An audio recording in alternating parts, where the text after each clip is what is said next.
ఒకరోజు పర్యటన నిమిత్తం నరేంద్ర మోడీ ఆంధ్రప్రదేశ్కి చేరుకున్నారు. విశాఖపట్నానికి ప్రత్యేక విమానంలో చేరుకున్న ఆయనకి ఘన స్వాగతం లభించింది. ముఖ్యమంత్రి చంద్రబాబు నాయుడు, ఉప ముఖ్యమంత్రి పవన్ కళ్యాణ్తో పాటు గవర్నర్ అబ్దుల్ నజీర్ కూడా వెళ్ళి ఆయనకి స్వాగతం పలికారు.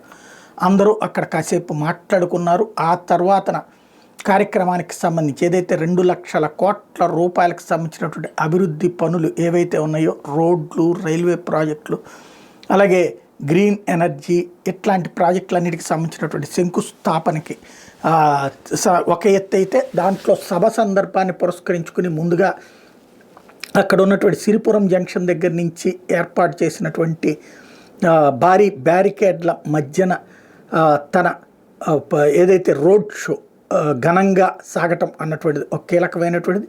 రోడ్ షో ద్వారా అక్కడికి చేరుకోవడం, తద్వారా ఇరువైపులా విశాఖపట్నంలో అటు తెలుగుదేశం కార్యకర్తలు, ఇటు జనసేన కార్యకర్తలు, ఇటు భారతీయ జనతా పార్టీ కార్యకర్తలు, పవన్ అభిమానులు, బాబు అభిమానులు, లోకేష్ అభిమానులు, మోడీ అభిమానులు పెద్ద ఎత్తున అక్కడికి చేరుకుని ఘన స్వాగతం పలికారు విశాఖపట్నం, ఆంధ్రప్రదేశ్లో.